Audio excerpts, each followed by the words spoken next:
ಶ್ರೀ ಗುರುಭ್ಯೋ ನಮಃ.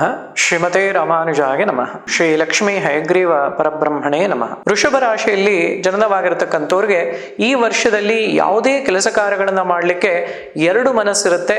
ಯಾವತ್ತೂ ಕೂಡ ಒಂದು ನಿರ್ಧಾರವನ್ನ ಅಂದ್ರೆ ದೃಢ ನಿರ್ಧಾರವನ್ನ ಮಾಡಲಿಕ್ಕೆ ಸ್ವಲ್ಪ ಕಷ್ಟವಾಗ್ತಕ್ಕಂಥದ್ದು ಕೂಡ ಇರುತ್ತೆ. ಗುರುವು ಕೂಡ ಯಾವಾಗಲೂ ಕೂಡ ಧನವನ್ನ ಅಂದ್ರೆ ಧನಾಗಮನವಾಗ್ತಕ್ಕಂಥ ಅಥವಾ ಧನವು ಬರ್ತಕ್ಕಂಥ ಯೋಗವಿದೆ. ಬರ್ತಕ್ಕಂಥ ಜೂನ್ವರೆಗೂ ಕೂಡ ಯಾವುದೇ ರೀತಿಯಾದಂತಹ ಸಮಸ್ಯೆಗಳಿಲ್ಲ.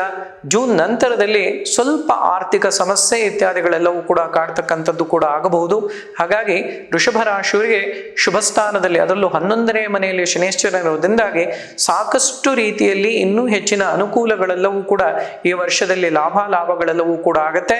ಹಾಗಾಗಿ ಜೂನ್ ನಂತರದಲ್ಲಿ ಸ್ವಲ್ಪ ಗುರು ಪ್ರಾರ್ಥನೆಯನ್ನ ಮಾಡ್ತಕ್ಕಂಥದ್ದು, ಹಾಗೆಯೇ ಅಶ್ವತ್ಥ ಕಟ್ಟೆಯ ಒಂದು ಪ್ರದಕ್ಷಿಣೆ ಇತ್ಯಾದಿಯನ್ನ ಮಾಡ್ತಾ ಬರ್ತಕ್ಕಂಥದ್ದು ಒಳ್ಳೆಯದು. ಮತ್ತು 4ನೇ ಸ್ಥಾನದಲ್ಲಿರ್ತಕ್ಕಂತಹ ಕೇತು ಈ ವರ್ಷದಲ್ಲಿ ಸ್ವಲ್ಪ ಅಶುಭ ಇತ್ಯಾದಿ ಫಲಗಳನ್ನು ಕೊಡ್ತಕ್ಕಂತಹ ಯೋಗವೂ ಕೂಡ ಇರುತ್ತೆ. ಹಾಗಾಗಿ ಇಲ್ಲಿ ಕೌಟುಂಬಿಕ ವಿಚಾರವಾಗಿ ಸ್ವಲ್ಪ ಕಲಹಗಳಾಗ್ತಕ್ಕಂತಹ ಸಾಧ್ಯತೆ ಇದೆ. ಹಾಗಾಗಿ ಕುಟುಂಬದಲ್ಲಿರ್ತಕ್ಕಂಥ ಎಲ್ಲರೊಂದಿಗೆ ಸ್ವಲ್ಪ ಸಾಮರಸ್ಯವನ್ನು ಕಾಪಾಡಿಕೊಂಡು ಹೋಗಿ. ಏನೇ ವಿಚಾರಗಳು ಬಂದಲ್ಲಿ ಮಾತುಕತೆ ಇತ್ಯಾದಿಯಲ್ಲಿ ಸ್ವಲ್ಪ ಮೌನವನ್ನು ವಹಿಸ್ತಕ್ಕಂಥದ್ದು ಕೂಡ ಒಳ್ಳೆಯದು.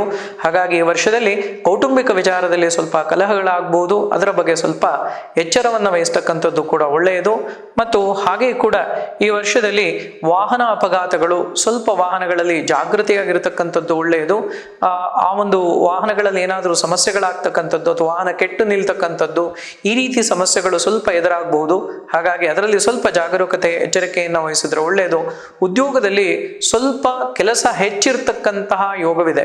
ಅಂದ್ರೆ ಸ್ವಲ್ಪ ಸ್ಟ್ರೆಸ್ ಆಗ್ಬಹುದು, ಕೆಲಸ ವರ್ಕ್ಲೋಡ್ ಜಾಸ್ತಿ ಇದೆ ಅಥವಾ ಕೆಲಸವನ್ನು ಜಾಸ್ತಿ ಮಾಡಬೇಕಾಗ್ಬೋದು. ಈ ರೀತಿಯಾದಂತಹ ಸಮಸ್ಯೆಗಳು ಕೂಡ ಆಗ್ಬಹುದು.